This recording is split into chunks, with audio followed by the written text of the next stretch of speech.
Bonsoir à toutes et à tous et bienvenue dans cette émission organisée par notre fondation Fondapro avec le soutien de Branchet et en partenariat avec l'Institut Santé. L'émission de ce soir est assez atypique étant donné qu'on reçoit un médecin, un patient, un économiste sur le plateau. Et le thème de ce soir, c'est pourquoi et comment régénérer le système de santé. Alors avec moi ce soir, j'ai le plaisir d'accueillir le docteur Antoine Watrelot, chirurgien gynécologue et président de la Fondation Fondapro. Bonsoir Antoine. Bonsoir. Avec nous également Frédéric Bizard, qui est président de l'Institut Santé. Bonsoir. Bonsoir. Et Raymond Merle, patient expert et membre du bureau aussi de l'Institut Santé. Bonsoir. Si vous souhaitez poser des questions ou réagir pendant l'émission, vous pouvez le faire directement dans le chat et je transmettrai les questions à nos invités.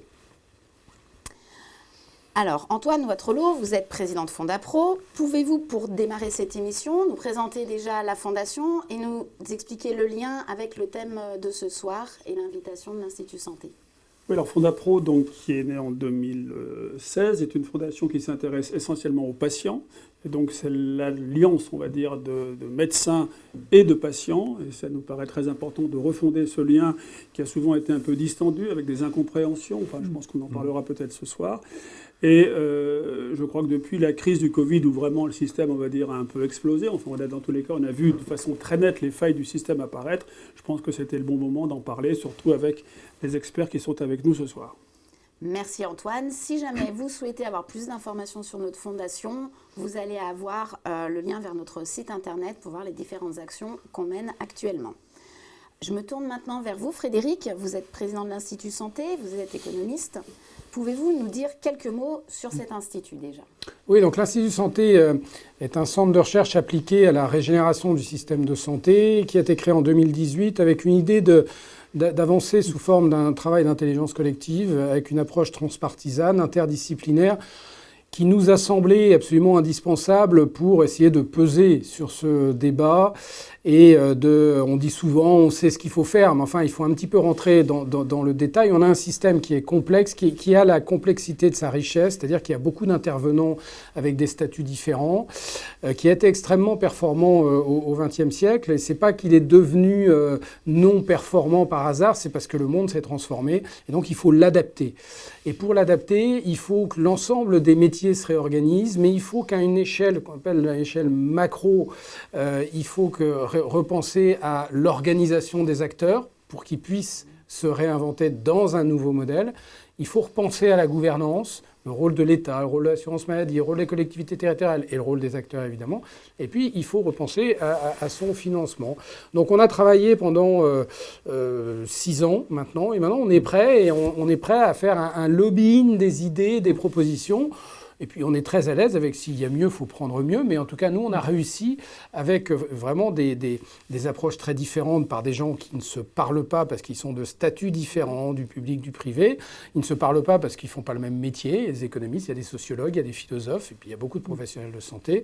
Et puis évidemment, on a avec Raymond et son réseau très important d'experts patients, eu vraiment aussi cette approche qu'on appelle bottom-up, à partir vraiment du terrain, de la vraie vie. Et d'ailleurs, on va sortir une forme romancée de cette refondation à partir de la vraie vie, puisqu'on a pris une famille avec ses 4 générations et on a montré comment est-ce qu'elle vivait dans un système dégradé, comment est-ce qu'elle peut vivre dans un système repensé, et donc qu'est-ce qu'on fait pour passer de ce système dégradé à ce système performant. Merci Frédéric. Alors je vais me tourner vers Antoine pour rentrer dans le vif du sujet. Antoine, alors vous êtes président de la Fondation, mais vous êtes chirurgien. Quelle est votre vision sur le système de santé actuel? Comment vous l'avez vu aussi peut-être évoluer ces dernières années? Vous, vraiment, votre vision terrain, justement, en tant que médecin. C'est intéressant parce qu'effectivement, on dit toujours que la médecine française, c'est le meilleur du monde. On l'entend partout, puis on se rend compte que c'est peut-être plus si vrai. Comme disait Frédéric, je pense qu'on a quand même un système qui est un bon système de santé. Mais on s'est rendu compte, et je pense que les crises pour ça sont des révélateurs, que la crise du Covid, la gestion de la crise du Covid et au sortir de cette crise du Covid, on s'est rendu compte de failles énormes dans le système de santé. On s'est rendu compte que le personnel était en souffrance puisqu'il a disparu de façon extrêmement importante. On rappelle quand même qu'il a fallu presque 1 an pour que les blocs opératoires retrouvent à peu près un niveau d'activité égal à celui d'avant la crise. Donc c'est quand même un vrai problème. Et puis alors, je rebondis sur tout ce que tu disais. On a des différents acteurs, en particulier dans le monde libéral et dans le monde public. On a l'impression qu'il y a des dogmatismes et des rails qui ne se rencontrent jamais, alors qu'on est tous issus du même moule et qu'on est tous là pour faire la même chose, c'est-à-dire soigner le patient. Et que par conséquent, on devrait sûrement laisser tomber un peu ces archaïsmes pour justement évoluer vers ce nouveau système de santé que beaucoup de gens appellent de leur vœu et qui devient maintenant parfaitement nécessaire. Alors justement, Raymond, vous êtes patient expert. Oui. Qu'est-ce que vous, en tant que patient, quelle est votre vision sur le système qu'on a justement actuellement ? Le système de santé est bon, on vient de le dire. Donc, simplement, c'est la répartition des rôles qui change. Nous, en tant que patients, nous ne sommes plus des simples patieurs. On souffre, on subit, on est soumis. Si on prend l'étymologie, dans l'étymologie, dire qu'un patient devient un acteur est un non-sens étymologique. Donc on est quand même dans cette situation à l'heure actuelle.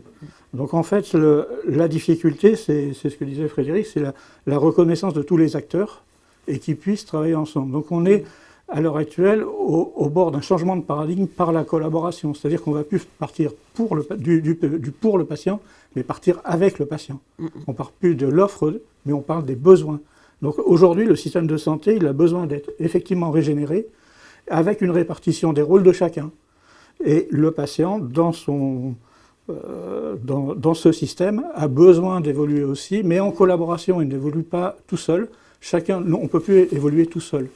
On a besoin les uns des autres. Alors en effet, aujourd'hui, on est peut-être moins en silo et les gens ont besoin de travailler ensemble. Frédéric, on a le médecin, on a le patient. Alors, comment on fait ? Alors, avant de voir comment faire, juste pour finir le diagnostic, c'est d'abord, par rapport à ce qui vient d'être dit, c'est là où on voit que dans ce système dégradé, il y a un grand espoir de pouvoir relancer la machine assez vite parce qu'on a encore en effet une grande qualité de médecine. On a une histoire médicale qui vient de loin et on a une qualité de ressources humaines et une qualité dans nos universités. Bref, on a ces dispositifs-là qui mettent des années à être créés pour les pays qui ne l'ont pas. Nous l'avons. Nous avons des technologies exceptionnelles, pas simplement en France, mais nous sommes plutôt doués sur l'aspect. Donc on a toutes les ressources pour relancer le système. Pourquoi ce système ne fonctionne plus bien ? D'abord, on a eu un très bon système de soins, mais on n'a jamais eu un système de santé. On a eu un système qui s'est toujours intéressé uniquement au curatif, au moment pour prendre les patients une fois qu'ils étaient malades. Mais c'est ce qu'ont fait la plupart des pays au XXe siècle. Mais nous, on en est resté à cette étape-là. Deuxième chose, donc, pourquoi ce système ne va pas bien ? Il ne va pas bien parce qu'encore une fois, c'est l'environnement qui s'est transformé. Le vieillissement de la population, qui est historique entre 2010 et 2050. La population a toujours vieilli, mais l'intensité du vieillissement de la population fait qu'on se retrouve avec un vieillissement qui est en mauvaise santé parce qu'on a un système de soins, pas un système de santé. Donc globalement, il est plutôt il se fait en mauvaise santé, puisqu'on gagne à peu près, quand on gagne une année d'espérance de vie, on gagne 20% d'espérance de vie en bonne santé, 80% en mauvaise santé. D'accord ? Si on regarde sur une longue période d'une vingtaine d'années, c'est à peu près ce qui se passe. Donc il est assez logique qu'on soit passé de 3 millions de personnes avec des affections de longue durée en 1990 à aujourd'hui 13 millions. D'accord ? Avec un flux à peu près de 700 000 nouveaux patients avec des affections de longue durée. Malheureusement, il en meurt beaucoup, puisque 80% de ceux qui meurent avec une affection de longue durée. Donc on se retrouve avec 300 000 en flux net. Mais donc vous voyez que ça, c'est une première chose qui fait que la pression avec une nouvelle demande de soins est trop forte par rapport à notre capacité à la gérer. Deuxième chose, c'est la chronicisation des pathologies, qui est aussi une bonne chose. Le vieillissement est évidemment une excellente nouvelle pour l'humanité, puisqu'on vit plus longtemps.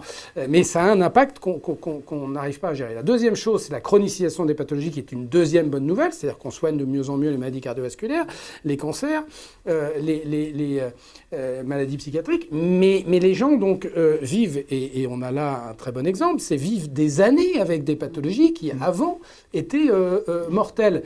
Sauf qu'une pathologie chronique, ça ne se gère pas comme une pathologie aiguë. C'est ce qui a été dit avant, c'est qu'il faut faire travailler tout un tas de métiers différents, avec des statuts différents, mais aussi des spécialités différentes, ensemble. Et le système, il n'a jamais été pensé pour ça. La troisième révolution, parce que tout ça, c'est pas des petites évolutions, c'est vraiment des transformations profondes, qui vient heurter le système, ce sont les révolutions technologiques. Et la santé est au cœur de plusieurs révolutions technologiques, génomiques, numériques, d'intelligence artificielle, des biotechnologies, qui sont formidables pour le système. Sauf que le système n'a pas été pensé pour intégrer rapidement autant d'innovations. Ce qui fait que les innovations, elles sont à la marge du système. Souvent, j'entends « Ah non, mais là-bas, dans telle région, on a réussi. » Non, mais très bien, mais ça ne fait pas système. Pour le moment, il suffit de regarder le numérique. On est encore avec des ordonnances et des feuilles de soins papier. Pas beaucoup de pays qui font ça. Donc on voit bien qu'on a du mal à rendre systémique et à diffuser pour tous les acteurs, patients comme professionnels de santé. Et ça vient du fait que notre système n'a pas été pensé. Donc on va voir un petit peu plus tard dans l'émission, en effet, c'est tout ça qu'il faut arriver à reconfigurer pour que le vieillissement de la population soit une chance, la chronicisation des pathologies soit une chance, et les révolutions technologiques soient une chance. Et si on arrive à faire ça, on relance le système. D'accord. Alors on fait comment du coup pour relancer ce système et avancer dans le bon sens, des pistes concrètes de ce qui peuvent être faites? À votre avis, Frédéric, je reste vers vous justement. Moi, je suis le gentil organisateur du travail d'intelligence collective. Non, mais je ne dis pas ça, même si je dis ça sous forme de boutade. C'est quand même important parce qu'un cerveau n'est pas capable de produire ce que l'on a réussi à produire en 5 ans. Donc ce que je fais, c'est vraiment essayer de restituer ce travail qui a été fait avec, encore une fois, beaucoup de personnes d'horizons différents. Il y a d'abord les piliers du modèle. Qui sont très consensuels, parce qu'on a travaillé avec aussi bien des gens qui n'ont jamais connu autre que la fonction publique et des gens qui n'ont jamais connu d'autre que le monde libéral et encore une fois des patients. Des gens. 3 choses, vous allez voir, consensuelles, mais derrière, c'est comment on les met en place. Mais je laisserai, avant de lire comment on les met en place, la parole, il faut qu'il y ait plusieurs horizons. Les 3 piliers, c'est ce qu'on appelle passer du soin à la santé, c'est-à-dire passer d'une approche de la gestion de risque. Et ce qui est vrai en santé, c'est vrai dans tous les risques sociaux, de l'aval vers l'amont. C'est-à-dire ne pas attendre que le risque soit exprimé, donc la maladie pour la santé, pour agir. Il faut agir le plus tôt possible dans l'espérance de vie. Pourquoi ? Parce que pour qu'il y ait ce vieillissement en bonne santé, qui est l'autre acteur que l'individu pour, sur une durée de vie de 80 à 90 ans, s'assurer qu'il va reporter le plus tard possible l'entrée dans la maladie. C'est l'individu lui-même, mais il faut l'armer pour ça. Il n'est pas du tout armé pour ça. On est ignare en santé. Alors, en fonction des niveaux socio-éducatifs, on a plus ou moins de facilité pour comprendre comment est-ce qu'on reste en bonne santé. Mais évidemment, le but, c'est que ça soit toute la population. Donc ça, c'est le premier pilier, passer du soin à la santé, avoir une gestion du risque en amont. Le deuxième pilier, c'est un peu ce qu'on disait pour faire travailler tout le monde ensemble, c'est avoir une approche qui soit une approche qui parte des besoins et pas de l'offre. Notre système de santé, c'est un système de gestion de l'offre. Si vous regardez aujourd'hui, CPTS, GHT, tout ça, les professionnels de santé se parlent entre eux, mais ils ne mettent pas le patient, on ne part pas du besoin. Donc il faut partir du besoin, et c'est pour ça qu'il faut territorialiser, et c'est pour ça qu'il faut vraiment définir les besoins à une échelle locale. On va revenir de voir comment. Donc passer d'une gestion par l'offre à une gestion par le besoin. 3e pilier, c'est l'autre point que je voulais aborder aussi, c'est que l'État, le système n'a pas rien fait. On a fait beaucoup de choses depuis 20 ans. Mais on a cru qu'on allait relancer le système en l'administrant. Parce qu'on a compris, tout le monde, on sait bien, tout ça, ça part de loin, qu'il allait y avoir une forte hausse de la demande. Et donc l'État s'est dit, sur les ordonnances Juppé, la réflexion dans les années 90, des personnes qui étaient au pouvoir et des personnes qui pensaient le système, qui se sont dit, en fait, il faut redonner à l'État le contrôle du système. On était dans un système qui n'était pas étatique. C'est pas un système à l'anglaise. On était dans un système qui était assez décentralisé, avec ces fameux mandarins dans les hôpitaux, avec des médecins libéraux qui étaient indépendants, et puis avec un patient qui avait une liberté de choix. En tout cas, c'est le cœur de notre modèle. Et c'est un modèle très fort en matière de valeurs qu'il faut réinventer. Mais donc, et l'État s'est dit, non, il faut qu'on recontrôle tout ça, parce que c'est à cause de cette liberté des acteurs qu'il y a trop de dépenses. Et ça va s'aggraver. Donc, on a décidé d'administrer le système. Alors, je ne dis pas qu'il n'y avait pas besoin d'une réadministration du système, mais là, on a été au bout de cette logique administrative qui fait qu'il n'y a plus qu'un seul pilote, c'est l'État et la haute administration. C'était une volonté politique. Un ancien président de la République a dit « je veux voir qu'une seule tête, c'est l'administratif, à l'hôpital comme ailleurs ». Là, on est arrivé à ça. Et ce troisième pilier, c'est de passer du tout-étatisme à un État stratège, mais à une démocratie sociale et solidaire qui soit réinventée et vive, et active, pardon.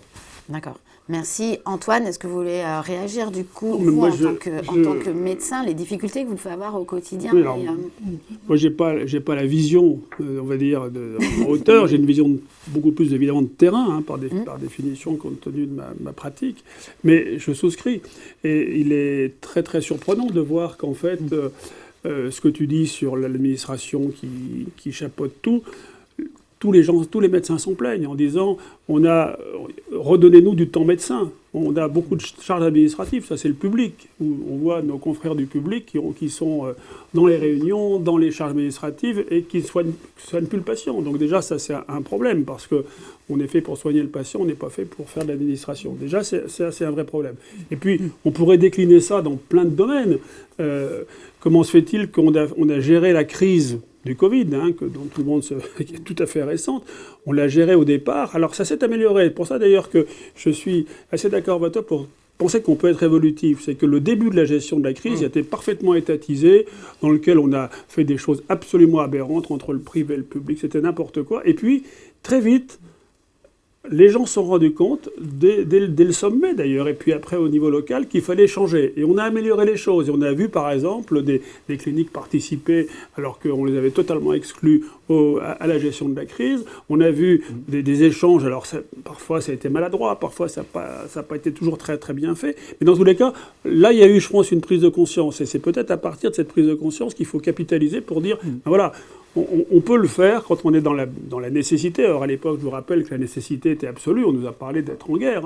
On a su le faire. Il y a ça. Et puis je voudrais dire un mot qu'on n'a pas encore... mais enfin, c'était en filigrane dans ce que tu disais, c'est le mot prévention. En France, on a... Alors c'est là où on parle de politique de santé ou politique de soins. On parle de prévention. Moi, je me souviens avoir eu l'occasion de rencontrer Emmanuel Macron. Il n'était pas encore président. Et il déroulait son programme, on va dire, électoral à l'époque. Et il avait mis au centre la prévention. 6 ans après, qu'est-ce qu'on voit ? Eh bien, il a toujours la même idée, mais qu'en réalité, dans le terrain, la prévention a beaucoup de mal à se faire son chemin. Alors, il y a des initiatives, il y a des choses qui sont faites, mais on ne peut pas dire, comme tu le disais, qu'on a un système de santé, on a un système de soins, mais la prévention, elle n'est pas très, très bien faite en France. Enfin, il y a beaucoup de travail encore, ça, je suis d'accord. Allez-y, Raymond, vous voulez réagir, allez-y, je vous en prie. Alors justement, pour la prévention, pour partir de ce point-là, la prévention, la difficulté, c'est la représentation de la prévention. La prévention coûte cher, au demeurant. Elle coûte, forcément. Mais quel bénéfice on peut avoir après en dépistant précocement, en activant sur la prévention, etc. Donc je veux dire, la prévention, c'est quasiment un faux problème tel qu'il est exprimé aujourd'hui. En fait, il y a eu, je suis d'accord bien sûr avec ce qui vient d'être dit, mais sur la partie de la crise du Covid, le Covid a permis de révéler quand même les difficultés. C'est quand même l'avantage qu'on peut avoir par rapport au Covid. Nous, la difficulté que les patients ressentent, c'est l'accès aux soins, c'est des grandes difficultés pour trouver un médecin, pour les plateformes qui existent, je pense Doctolib pour ne pas la citer, c'est pas forcément aussi évident que ça. Donc on a quand même des difficultés. Maintenant, comment on fait ? La question c'est que faut-il changer ? Je pense qu'il faut changer la représentation du patient. Le patient n'est plus patient, il ne subit plus, il agit, il s'informe. À l'heure actuelle, on est quand même à l'ère du numérique.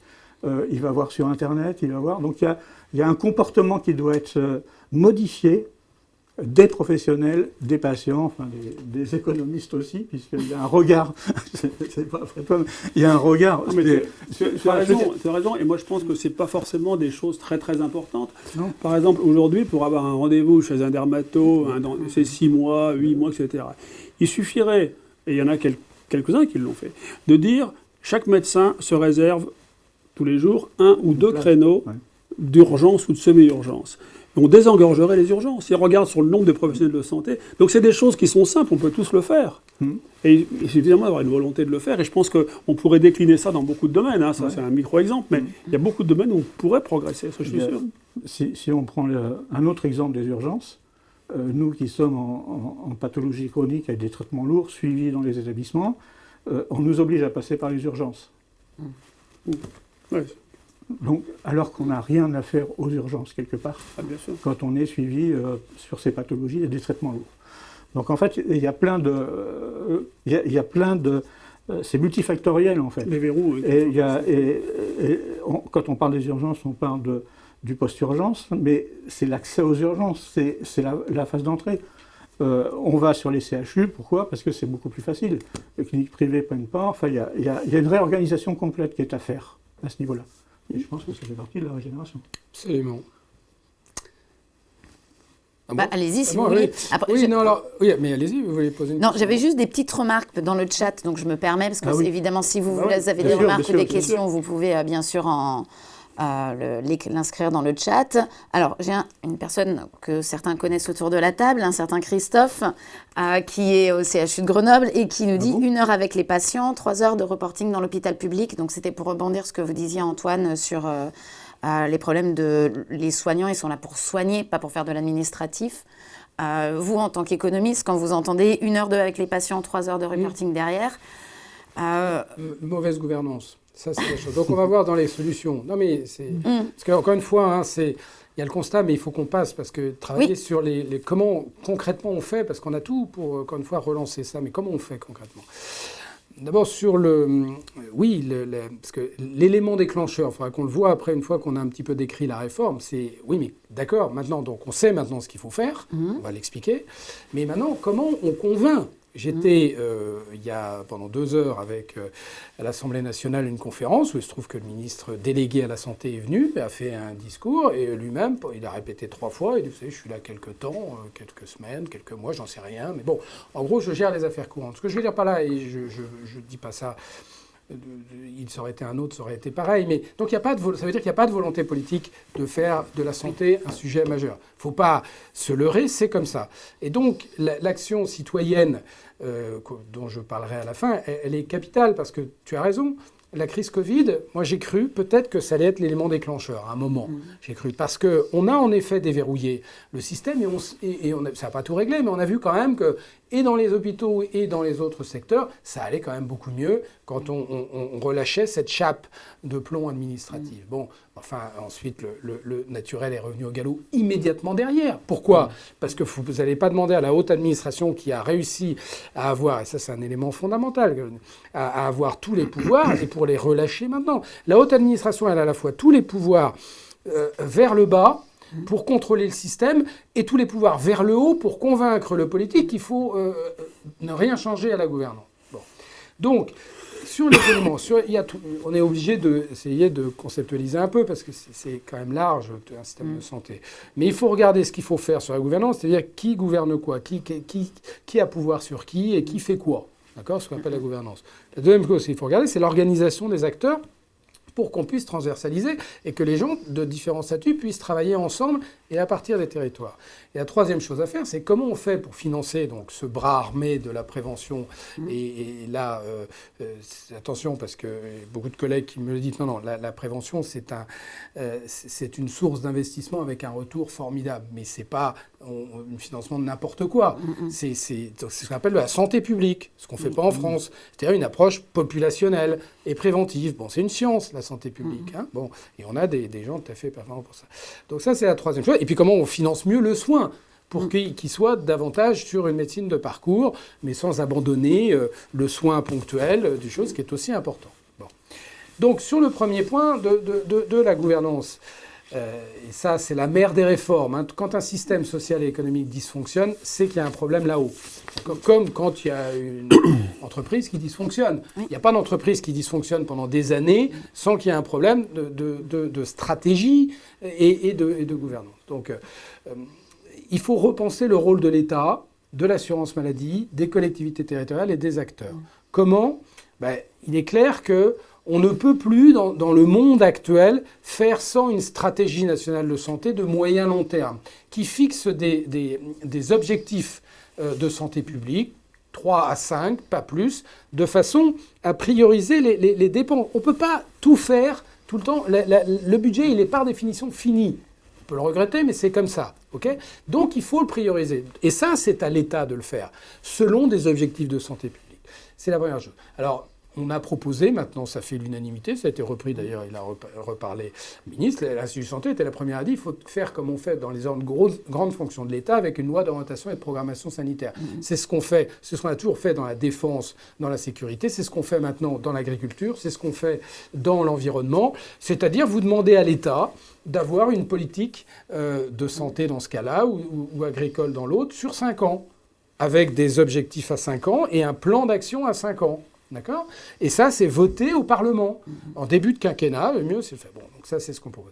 Mais si l'État ne le fait pas en santé, c'est qu'il n'est pas capable de le faire aujourd'hui, dans son organisation actuelle. Parce qu'encore une fois, l'État, historiquement, a été structuré pour piloter des hôpitaux en direct, puis de façon indirecte, une médecine de ville, et puis de façon indirecte des... Bon, donc il faut réarmer l'État en matière de santé publique. Donc il faut une grande agence nationale de santé publique qui soit pilotée par un expert de santé publique qui ait un pouvoir politique, et un pouvoir politique, donc on l'appelle ministère délégué à la santé publique, peu importe, mais c'est l'esprit. Et puis au-dessus de lui, il y a un politique qui est ministre de la santé, mais qui est un pur politique. On ne lui demande pas d'être un expert de santé. Lui, c'est celui qui a le pouvoir politique pour pousser la santé le plus haut possible dans l'agenda politique. Parce qu'on l'a vu avec la crise Covid, que pas de santé, pas de liberté individuelle, pas de développement économique, pas de sécurité, pas de tout ça. Donc la santé, c'est bien au-delà de simplement soigner les gens. Bon. Donc il faut réorganiser. Il y a une réorganisation de l'État à avoir. Il y a un pilier santé publique, puis il y a un pilier évaluation des produits et des biens de santé. C'est une grande autorité de santé. C'est les deux pôles qu'il faut organiser. En région, est-ce qu'il faut un État aussi pléthorique que l'on a aujourd'hui? Nous ne pensons pas. Donc qu'est-ce qu'on fait? C'est pas la question. On peut peut-être garder les ARS. Nous, ce qu'on propose, c'est d'inclure les services de l'État dans les préfectures. Les préfectures sont c'est le relais de l'État qui fonctionne plutôt bien parce qu'ils connaissent bien les territoires. Parce que le problème des ARS, c'est qu'il y a plusieurs problèmes, mais c'est que c'est une institution qui est déconnectée des territoires. Ils connaissent pas les territoires. Et ils connaissent pas beaucoup la santé. Ça fait beaucoup. Ils connaissent très bien l'administration de la santé, mais ça, c'est pas la santé sur le plan local. Et on dit, en fait, c'est vous qui allez décider de tout. Vous voyez, donc c'est assez normal que ça ne fonctionne pas bien. Donc l'État a un rôle très important aussi dans les territoires, mais via une représentation de l'État qui, à notre avis, doit rentrer dans un service de santé publique dans les préfectures. Parce que si vous demandez à l'ARS de se mettre en retrait sur la chose, vous demandez quelque chose qui est impossible parce qu'on a un État qui est très centralisé par nature. C'est pour ça qu'il faut réorganiser l'État. On pense que l'assurance maladie doit être l'intermédiaire entre ces territoires dont je vais parler et l'État. C'est-à-dire que c'est une délégation de services publics pour financer l'essentiel des soins et un peu de prévention. On ne va pas tout voir, mais c'est un peu là. Mais aussi pour jouer ce rôle à travers une vraie démocratie sociale et sanitaire qui doit être représentée. C'est pour ça qu'il faut repenser là aussi la gouvernance. Aujourd'hui, vous avez des syndicats d'employés et d'employeurs, mais ça, c'était le XXe siècle, où en fait la Sécu, c'était la Sécu des travailleurs. Maintenant, c'est la Sécu des citoyens. Donc il faut y mettre des représentants des professionnels de santé, des représentants des patients et les syndicats. Vous voyez, donc il faut repenser un espèce de parlement qu'il faut repenser à l'échelle nationale, régionale, puisque nous pensons qu'il faut repenser des caisses régionales pour jouer ce rôle-là à l'échelle régionale et les caisses primaires qui existent. Donc ce n'est pas une révolution, hein, c'est remettre en ordre cette gouvernance-là. Et à l'échelle territoriale, donc là je rentre dans la deuxième, tu reviendras sur la gouvernance, mais dans la deuxième partie, c'est comment on fait pour que tous les acteurs travaillent ensemble. C'est pas simple. Nous, ce que nous proposons, c'est d'aller au bout de la logique de la territorialisation. Tout ce qui a été fait jusqu'à maintenant en matière de territorialisation va dans le bon sens. Le seul problème, c'est qu'on a gardé l'esprit complètement cloisonné entre l'hôpital qui a son GHT, la ville qui a ses CPTS, les EHPAD qui ont les départements et le patient qui est nulle part. Parce qu'il n'y a pas un patient qui connaisse ce PTS, son GHT. Tout ça, c'est fait pour les acteurs, vous voyez. Donc nous, on pense qu'il faut faire comme un petit peu Napoléon a réfléchi il y a 200 ans, où il s'est dit comment je vais structurer mon administration sur le plan local. Il s'est dit, je vais créer un truc que je vais appeler des départements, et il faut que les administrés puissent faire le tour, puisqu'il faut qu'il y ait une proximité très importante, le tour à cheval des départements en une journée. comme ça qu'il a été réfléchi. Bon, c'est un peu la même logique avec les territoires de santé. C'est-à-dire qu'il faut que ça parle. D'accord, on va reprendre le cheval et on va... Non, mais je comprends ce que je veux dire, c'est qu'il faut que ça parle aux gens. C'est-à-dire qu'il faut qu'il y ait une unité géographique dans laquelle les individus puissent trouver l'ensemble des biens et services essentiels à la santé et qui est une proximité. Alors on sait que pour les urgences, c'est 30 minutes, mais il y a d'autres critères que ça à prendre, et donc il y a plusieurs critères à prendre pour les construire. En gros, ce sont des unités géographiques à peu près de 200 000 habitants. C'est vrai que si on les inclut dans les départements pour qu'il y ait un sens avec le truc, c'est mieux, mais je ne vais pas trop rentrer dans la tête. Bref, il y a les territoires. Dans ces territoires, on crée ce qu'on a appelé le service public territorial de santé. Ça veut dire quoi ? Ça veut dire que vous avez l'ensemble des acteurs qui délivrent des missions de soins et de santé publique dans un esprit de service public, c'est-à-dire accessible à tous, avec une continuité du service et une mutabilité du service, c'est-à-dire un service qui se met à la page lorsqu'il y a des évolutions technologiques. Donc, à partir de là, quand vous tirez cette ficelle, l'hôpital, il est ancré dans le territoire, mais forcément, il faut casser les murs de l'hôpital, c'est-à-dire qu'il faut repenser, et là vous touchiez un peu à des vaches sacrées, c'était les ordonnances Debré qui avaient emmuré l'hôpital, qui était formidable pour créer un système d'excellence, mais qui avait quand même emmuré l'hôpital avec le temps plein hospitalier. Pour prendre juste un exemple de ce que ça change, parce qu'on ne va pas tout là évoquer, ça sera l'objet du livre de la rentrée, pour essayer de rendre ça vivant.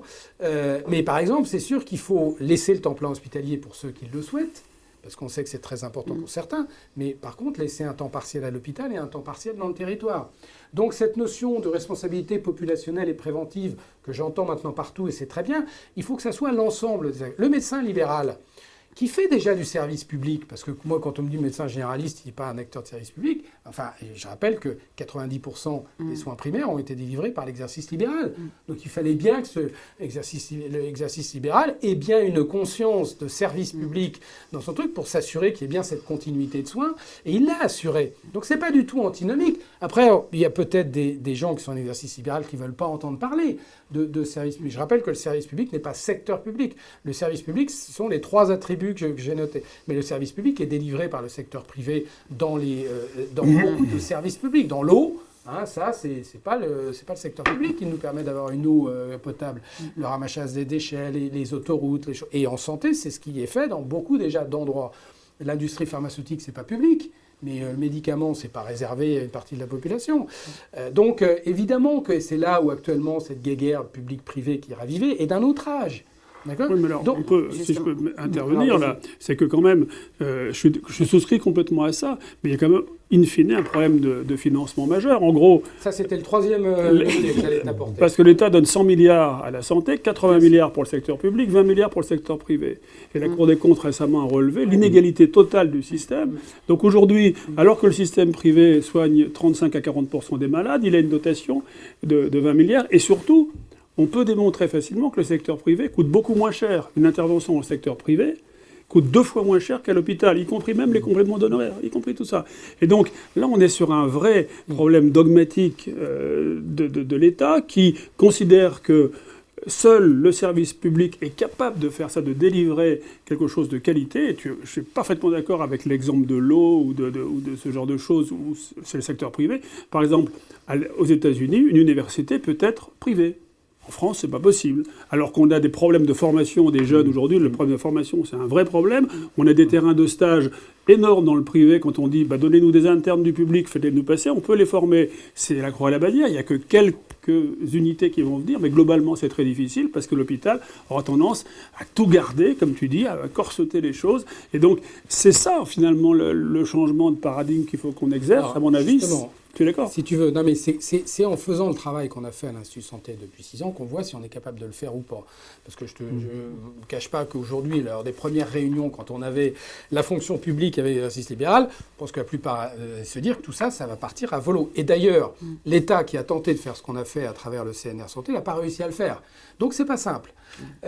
Donc, c'est pour ça que, attention, ceux qui nous écoutent, qui sont peut-être plus du monde libéral où il y a les deux, je pense, mais, entre parenthèses, moi je sors de ces 2 autres conférences, c'était avec l'hôpital public, le titre c'était « Les raisons de la colère ».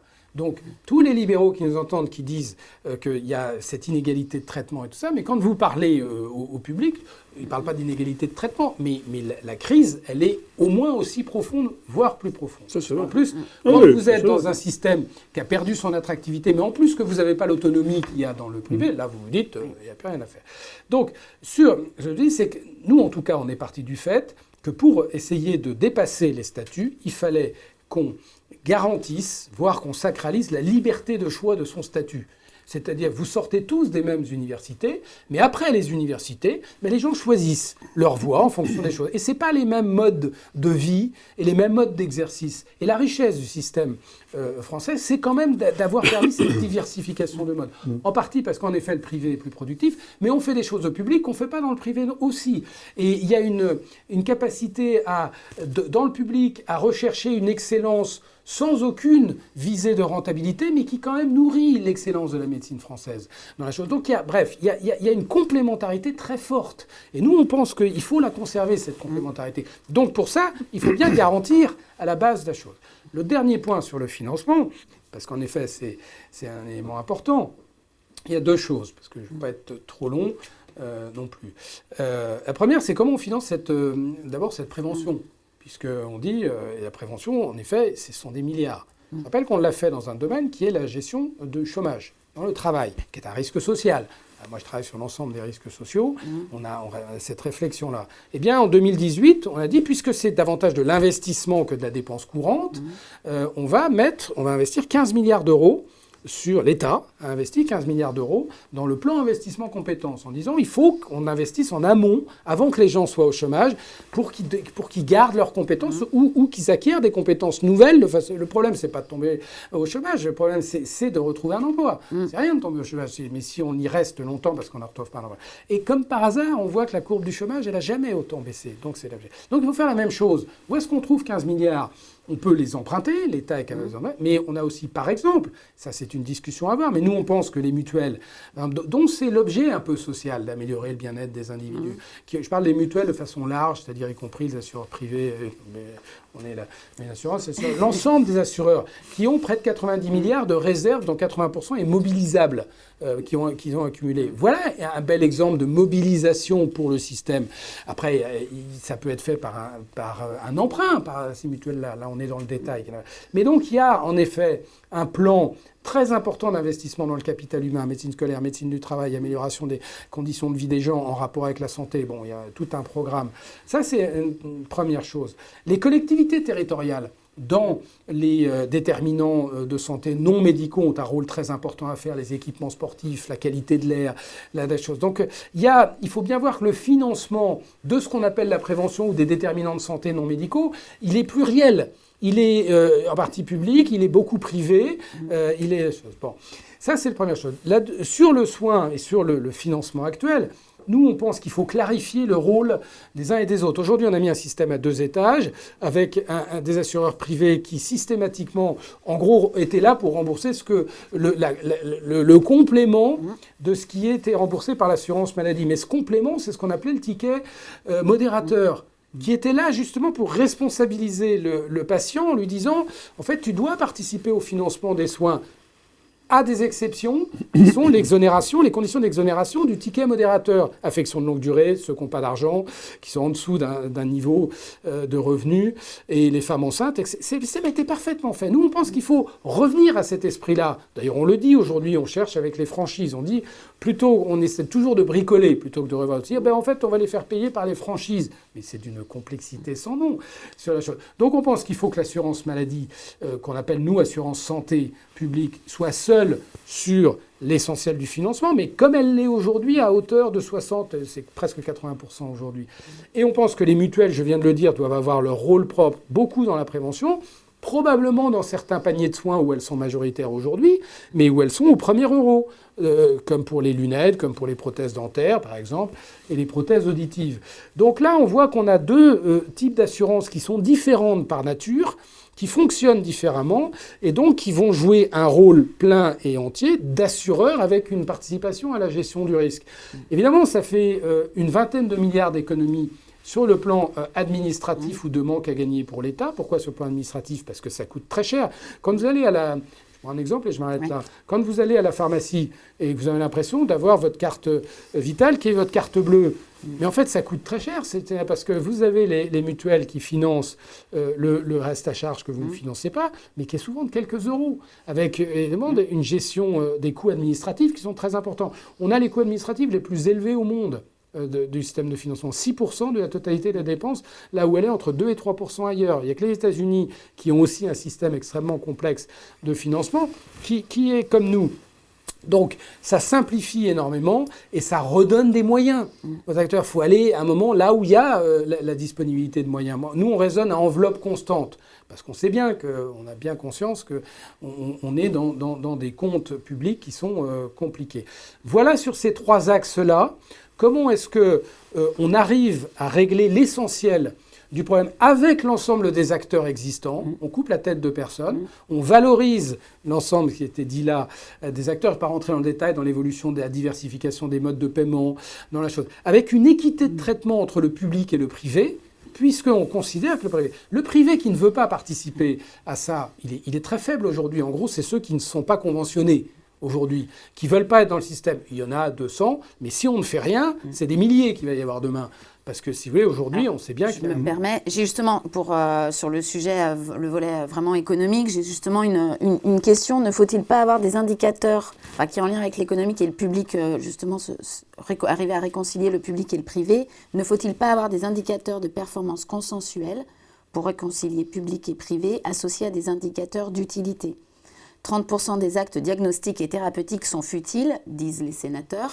Non, mais ça, Où sont les mesures de pertinence de nos dépenses de santé? Non, mais ça, excusez-moi, mais ça, c'est encore, on discutait tout à l'heure, on parlait de pertinence.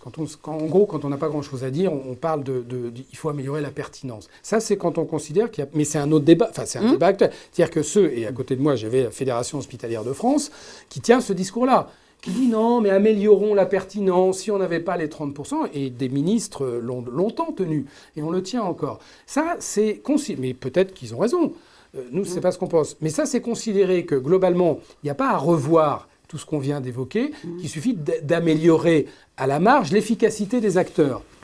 Moi, je pense que... Je ne dis pas qu'il n'y a pas l'efficacité des acteurs. Enfin, je pense par contre qu'on est parmi des acteurs qui sont les plus efficaces.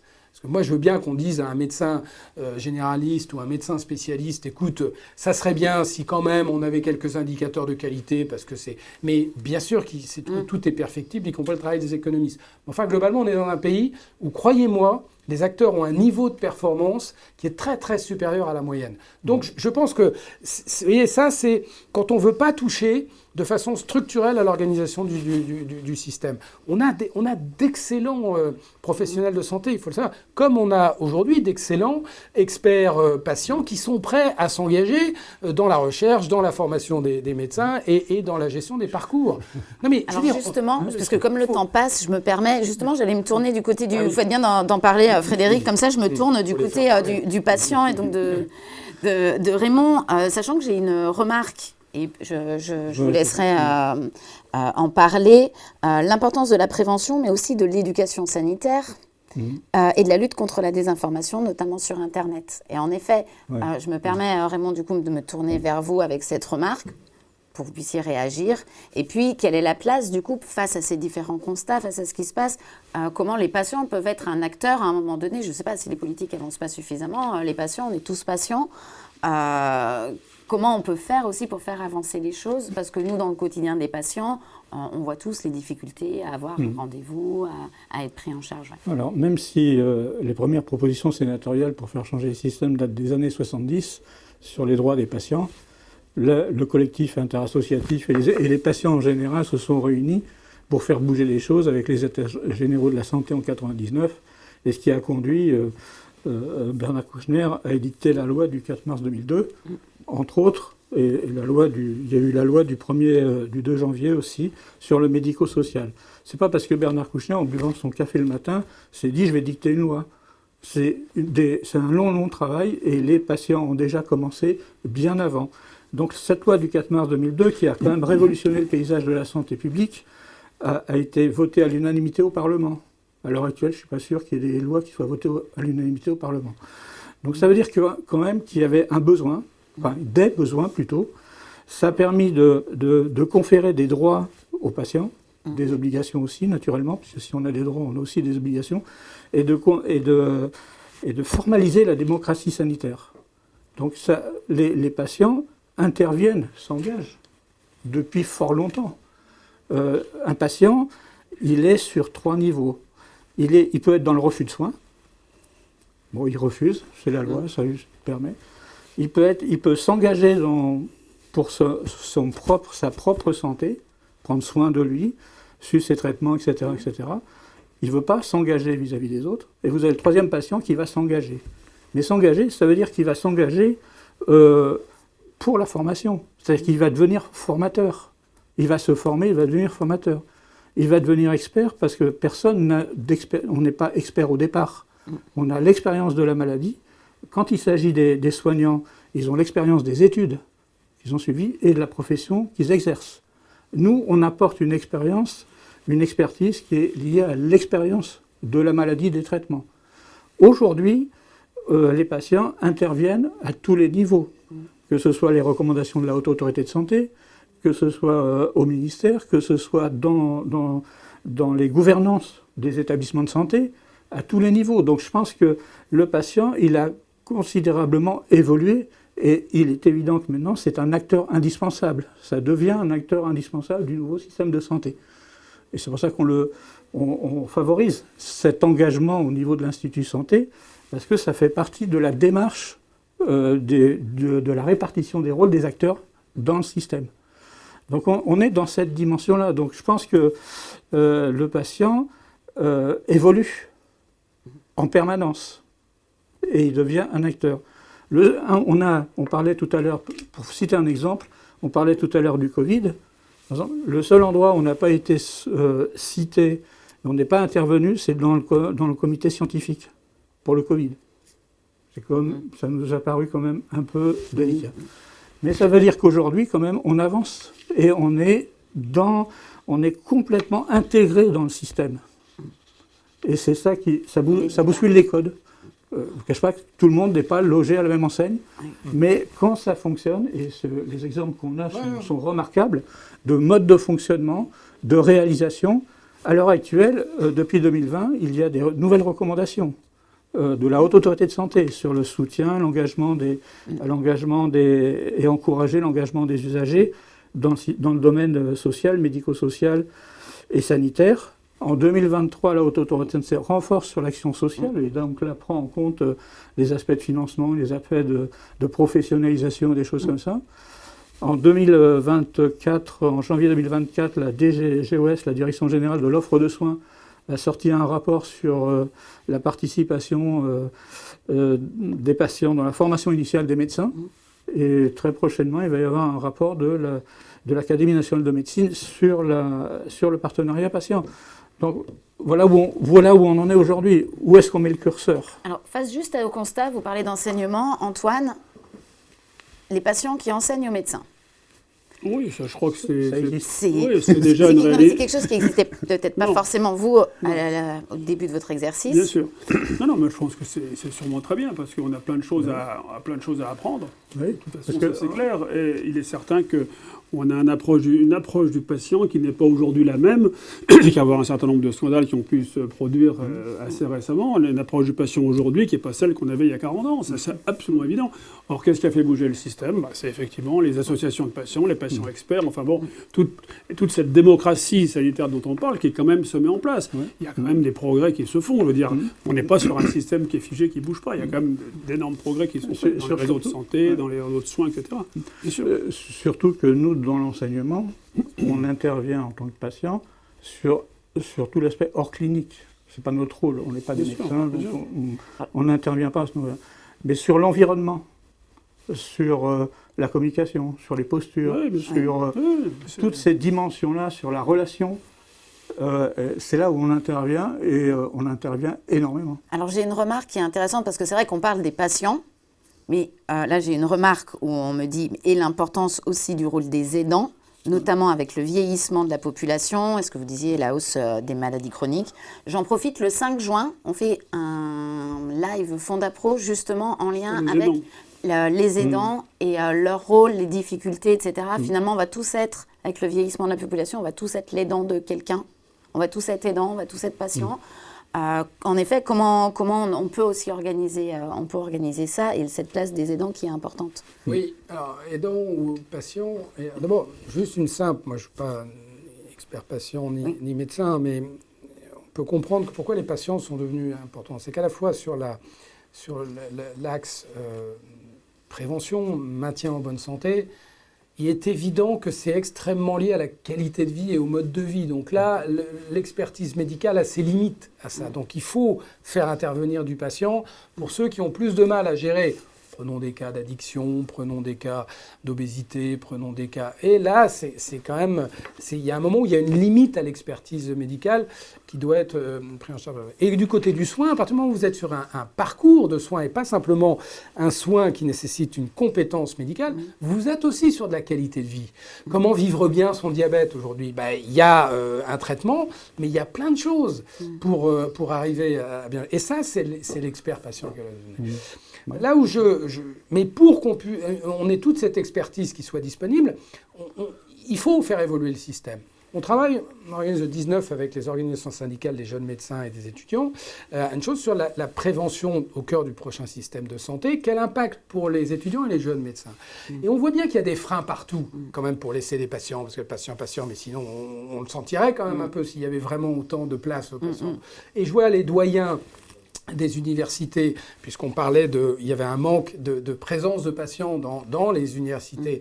On voit bien qu'ils freinent un petit peu des cas de fer. Donc, ce que je veux dire par là, mais ils le comprennent aussi, on va y arriver. Mais il y a quand même une barrière culturelle, aussi bien dans les directions et la haute fonction publique, que dans la direction aussi des corps médicaux, du corps médical et autres. Donc, c'est là où la nouvelle gouvernance, où on va créer une vraie autonomie des acteurs, que vous soyez dans le public ou dans le privé à l'échelle du territoire, là, vous y mettez du patient. Et là, vous allez voir que tout ça va se débloquer.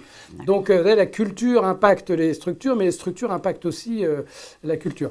Il y a un point à ce sujet-là qu'il faut, et moi, ça sera mon dernier point, c'est que donc, on peut se demander, et souvent on se demande, mais alors pourquoi le fait-on pas ?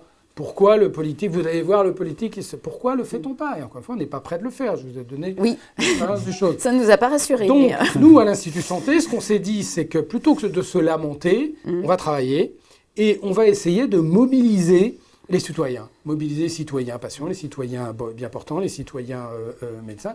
Et c'est pour ça qu'on fait tout ce travail-là et qu'on va donc sortir le dernier un peu opus de la chose sous forme de roman pour dire ça, vous n'avez pas de compétences médicales, pas de compétences politiques, pas de compétences économiques, c'est pas grave. Tout ça est accessible. Mais il faut que chacun soit bien engagé, que pour le mettre à l'agenda politique, il faut qu'il y ait une pression populaire. Il faut qu'il y ait une pression. Il ne faut pas qu'il y ait un député, un sénateur, un maire, une chose qui puisse se dire « Ah ouais, mais tout ça, c'est trop compliqué. » Parce que si on ne le fait pas, c'est que c'est jugé comme étant trop à risque politique, trop compliqué, trop technique, trop machin. Donc, en le rendant le moins compliqué possible, le plus accessible possible, on pense qu'on aura fait notre rôle. Je ne sais pas si ça va marcher. Mais ce que je veux dire par là, c'est que tous ceux qui nous écoutent, et il faut répondre. Et encore une fois, ça sera ce qui sera proposé sur la table par l'Institut Santé, qui est très intelligence collective. L'Institut Santé, c'est un véhicule. Ça n'a rien de totalement indépendant, autonome, qui dépend de personne. Et puis s'il y a mieux, et puis s'il faut aller plus loin, probablement que ce qui a été fait, ça sera fait. Mais voilà, donc je pense qu'il faut être vraiment actif pour rendre possible cette régénération. Oui. Alors j'ai une remarque, alors on est encore sur public-privé. Quoi de neuf dans la FMC obligatoire des praticiens public-privé et le contrôle des différentes formations ? Alors c'est quand même, là je pense qu'on est en train quand même de se mettre en place, c'est-à-dire qu'effectivement, moi j'ai connu une époque, pratiquement jusqu'à il y a 10-15 ans, dans lequel on pouvait avoir son diplôme de docteur en médecine et puis jamais faire la moindre formation jusqu'à la fin de sa carrière. Donc ça a quand même changé avec l'accréditation des médecins, avec l'incitation qu'on a faite pour les médecins en diminuant leur prime d'assurance, justement s'ils s'accréditaient. Au début, le système était un peu artificiel et progressivement, c'est devenu important. C'est-à-dire aujourd'hui, un médecin qui s'accrédite, il a vraiment une démarche quand même à faire. loin d'être parfaite, mais enfin, c'est au moins un engagement de faire quelque chose. Et puis, on va avoir les certifications, donc on va devoir maintenant, de façon très régulière, avoir un système de certification. Et là, on est un peu en retard, parce qu'on parle par exemple de l'Angleterre, qui fait ça depuis 20 ans. Donc, nous, on est très en retard, parce qu'on a beaucoup de mal, justement, c'est toujours pareil, beaucoup de mal à trouver quelque chose de consensuel. Tout à un moment, les gens disent « Ah non, ça, faut pas faire comme ça, faut pas faire ceci, faut pas faire ça ». Là, il semblerait qu'on a évolué vers un système, on verra ce que ça donne, mais qui est de toute façon indispensable. C'est-à-dire, dans toutes les professions à haute technologie, on doit se recycler. Je crois que c'est absolument... Enfin, d'ailleurs, c'est même une obligation déontologique pour nous de se recycler. Alors, il y en a qui le font, qui n'ont pas attendu l'État pour le faire. On peut très bien le faire spontanément, dans les congrès, etc. Il y en a énormément. Donc, il y a toutes ces choses-là se font. Il est certain aussi que, comme dans tous les systèmes, il y en a qui vont ne pas le faire et qu'une certaine obligation pour continuer l'exercice d'être performant paraît nécessaire. Ça, je crois que c'est quelque chose qu'on ne peut pas nier. Juste un complément. Donc on a parlé du rôle du patient dans l'enseignement, dans la recherche. On n'est plus des simples témoins. On intervient à toutes les étapes des programmes de formation, aussi bien dans la recherche. Mais il y a tout le rôle aussi, qu'on n'a pas trop évoqué, de la représentation des usagers. Les représentants d'usagers interviennent sur toutes les dimensions dans l'établissement. Et à l'heure actuelle, on est de plus en plus sollicité. Donc ça, c'est une très bonne chose. On est très content d'être sollicité. Encore faut-il qu'on ait les moyens, d'abord en nombre d'intervenants, puisqu'on a le droit, la réglementation, c'est 4 représentants d'usagers, par établissement, de titulaires, de suppléants. Donc nous, à Grenoble, on a mis en place des représentants de patients pour renforcer les équipes.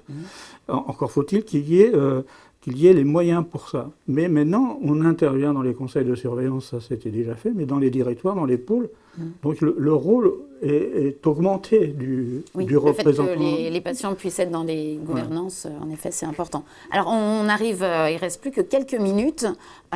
Du coup, Raymond, comme vous aviez la parole, je vais rester vers vous. Si vous aviez s'il y avait une chose à retenir, vous, par rapport à votre vision patient et que les téléspectateurs doivent retenir de cette émission, c'est quoi ? C'est changer de paradigme par la collaboration. Non plus faire pour le patient, mais faire avec le patient. Pour nous. Le patient, au sens large, c'est patient aidant.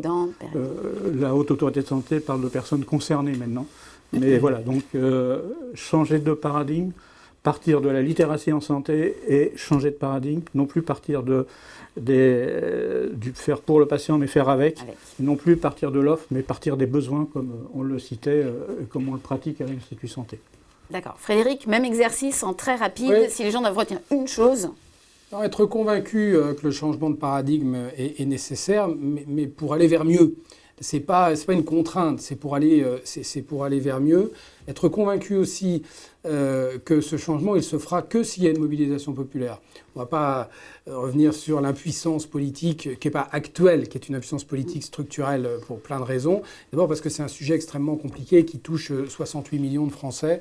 Donc il faut être convaincu qu'il faut chacun à son niveau être acteur. Et on a tous un pouvoir d'influence et sur ce changement absolument nécessaire, et être convaincu qu'il y a urgence et que ça doit être fait sur le court terme, parce que sinon on risque de n'être plus capable de régénérer un modèle à la française auquel la majorité des citoyens est attachée. Merci beaucoup Antoine. Je vais vous laisser du coup le mot de la fin. Vous, à la fois en tant que médecin, en tant que président, en tant que président de Fondapro, quels sont les éléments qu'il faut que les téléspectateurs puissent retenir ? De tout ce qu'on a dit, moi, il y a eu beaucoup de choses, c'était très riche, beaucoup de choses intéressantes. Moi, à titre personnel, mais là c'est une vision vraiment assez médicale, si on devait faire cette révolution, il faut casser les dogmes. Il faut casser les murs qui séparent le privé du public, la médecine de ville, etc. Tout ça, on est tous solidaires à ce niveau-là. On l'a vu dans des crises sanitaires importantes que c'était absolument nécessaire. Donc c'est vraiment quelque chose qui, à mon avis, devrait être à la base d'une refondation du système. C'est de franchement prendre un petit peu de hauteur. Et souvent, je pense qu'on oublie de prendre de la hauteur et on reste dans des archaïsmes qui sont finalement anciens. Ça a marché comme ça dans le temps et maintenant on va continuer. Non, il faut vraiment changer. Je crois qu'on a démontré, de façon absolument éclatante, tous les changements nécessaires. Et j'espère que les propositions de l'Institut de santé seront mises en œuvre. Mobilisation collective, Fondapro, et tous ceux qui nous écoutent, ça sera pour début octobre. À partir de septembre, on pourra parler des migrants de la santé, ce roman qui rend accessible et qui a vocation à rendre accessible cette réforme. Très bien. Eh bien, nous arrivons à la fin de l'émission. Moi, je retiens quand même que tout le monde a envie de collaborer ensemble. C'est vrai que ce soir, on avait un siège qui était encore disponible. Peut-être que dans quelques mois, on peut refaire la même et peut-être qu'on peut avoir un politique en face de nous. Bien sûr. Pour pouvoir échanger Oui, ce serait bien. Ça pourrait être intéressant. Je vous propose peut-être de se donner rendez-vous dans quelques mois pour voir si on a pu faire avancer les choses. Je vous rappelle que le replay de cette émission sera disponible sur la chaîne YouTube de la Fondation ainsi que sur branchesolutions.fr. Et une petite remarque, parce que la soirée est très complète aujourd'hui, pour les personnes qui ont prévu d'assister au live qui se déroule à 19h30 sur le thème Back from Asa avec les professeurs Pierre Albaladejo et Hervé Bouaziz, il vous suffira d'actualiser la page sur laquelle vous êtes pour l'instant avant 19h30. Et donc le prochain live démarre tout à l'heure à 19h30. Je vous remercie les invités d'être venus. C'est vrai, je vais en profiter pour faire de la pub pour Fondapro. Le 5 juin aussi, vous aurez un live sur les aidants et la place des aidants. Et je vous remercie d'avoir participé à cette émission, à ces échanges. Et je vous dis à bientôt. Bonne soirée. Merci. Merci à Fondapro. Merci à Fondapro. Merci à vous. C'est